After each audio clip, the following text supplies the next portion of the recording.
With the announcement of Mortal Kombat 1's Reborn universe, now's as good a time as any to reflect on Mortal Kombat's storied history, most of which centering on highly detailed graphic violence, iconic characters, and immersive lore has kept fans captivated for nigh on 3 decades. Things aren't all rosy though, as Mortal Kombat has its fair share of drawbacks. Fair enough for a series encompassing multiple developers and directives, things aren't always going to be perfect. Even hardcore fans will agree that there's a few bum notes in Mortal Kombat's tune. But when all is said and done, the most remarkable thing is Mortal Kombat has survived and remains just as relevant today as it was when it debuted in the early 90s. Mediocre spin-offs. The illustrious 3-decade history of Mortal Kombat has spawned its fair share of duds, most notably the series' spin-off titles.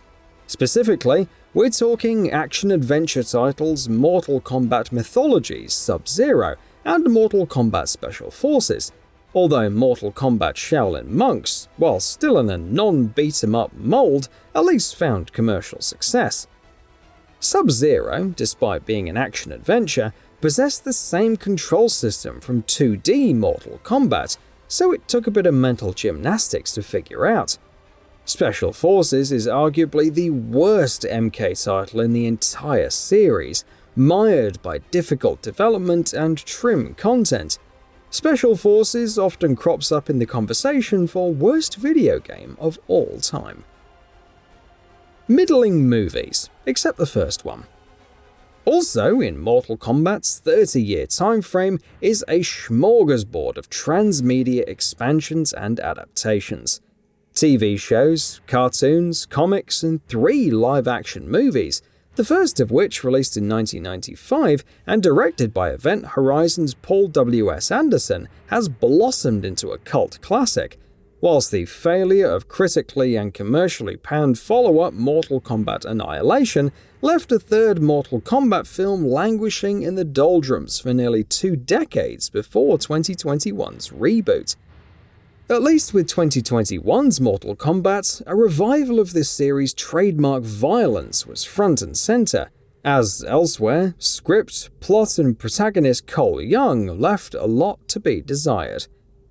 1995's Mortal Kombat was a tamer PG-13 affair, although its watered-down violence was overshadowed by top-notch action sequences and set design, propelling the movie to a rip-roaring box office success. Crossover characters as paid DLC. It's debatable whether paying for extra characters in Mortal Kombat is ethical or not.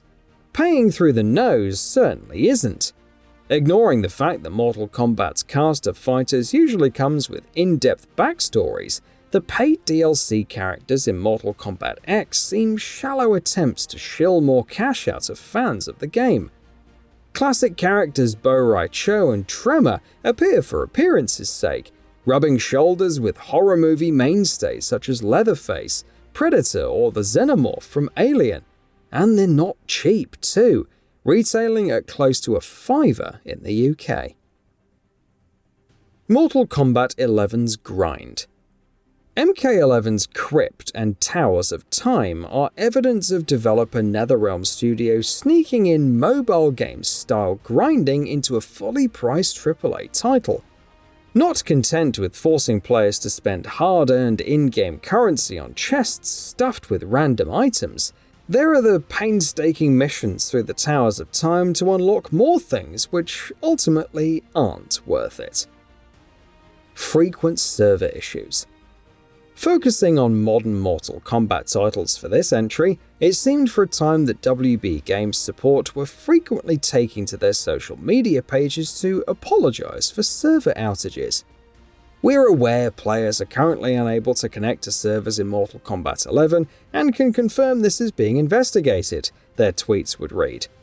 Mortal Kombat X suffered similar issues too, and these weren't just for players experiencing frame rate drops, a plague on fighting games, but to purchased content being inaccessible to gamers being hooked off stage mid-bout. It was a glaring issue, causing immense frustration for a time, although Mortal Kombat's online deficiencies weren't unique to them, as fighting games all experienced issues which made their games unplayable. Multiple fighting styles of the PS2 era. Starting with 2002's Mortal Kombat Deadly Alliance, each fighter was given 2 fighting styles for players to get to grips with. Thing is, this never felt more than just a gimmick, and it was befuddling why this was carried over to Mortal Kombat Deception. Perhaps it was aimed squarely at competitive players, and thus casual fighters were left struggling with an extra, unnecessary level of complexity. Either way, multiple fighting styles was dropped for 2006's Mortal Kombat Armageddon, before being resurrected again in Mortal Kombat X, again to the chagrin of many a casual fighter. Early 3D Mortal Kombat games have aged terribly. Looking at you, Mortal Kombat 4, hands down the ugliest MK title in existence. Thing is, it's not entirely MK4's fault that it fell from the ugly tree, as it came during a time of 3D's infancy in the late 90s. Still, its 3D innovation didn't alleviate it from poor implementation, with the game still behaving like a 2D brawler. 3D did grant developer Midway Games chance to embellish the franchise's already brutal fatalities, but looking back, Mortal Kombat 4 is a difficult experience to love, with the then classic text endings unfathomably dropped in favor of meme-worthy cutscenes. Jack's throat-dropping Jarek over a cliff very much included. You have to arrest me! Wait! This is brutality! You can't do it! Wrong, Jarek. This is not a brutality. This is a fatality. The rebooted timeline messing things up. Mortal Kombat's multiverse is a tough cookie crack at the best of times. The first 7 games took place across multiple realms during one timeline, with all that was established ripped up and rewritten in a new timeline, starting with Mortal Kombat 9. Centering on Raiden's message to himself in MK9 begins a new timeline which retells events of the first 3 games. By Mortal Kombat X, circumstance unfathomable once upon a time has become a reality. For instance, Scorpion and Sub-Zero are friends, and Liu Kang and Kitana are rulers of Netherrealm. Kronika felt Raiden was messing with time too much, so opted to reset the timeline once again in Mortal Kombat 11, confusingly merging past and present in one brutal melting pot of new and old. Too much gore in Mortal Kombat X. Yeah, can't believe this is a thing nowadays, but many an online commenter laments Mortal Kombat's descent into needless, uncreative gore. Iconic was Sub-Zero's spine rip in the original Mortal Kombat, Johnny Cage's uppercut decapitation incredibly absurd. Even Noob Saibot's groin-ripping wishbone fatality in MK9 has enough relatability to be hilariously close to the bone. Mortal Kombat X ripped up the rulebook, so to speak, relying too heavily on guts and gore to create shock value, rather than pursuing a truly creative finishing move. Things generally start out interesting enough. Tanya's lobbing blades to pin opponents' hands to the ground, Kotal Khan's bear hug, Reptile's acid spew. These fatalities almost always resolve with some sort of garish decapitation, or ribcage torn apart, or a body split in two, with guts and viscera spilling across the stage.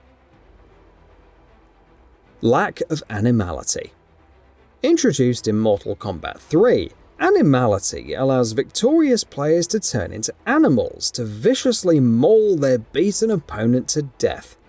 Kitana evolves into a rabbit, which mauls fighters off-screen. Shiva's scorpion tail stings foes into explosion. Stryker even turns into a T-Rex, which devours opponents' entire torso. Animalities are so gloriously over the top, It's a shame that they've been largely dropped in recent Mortal Kombat games.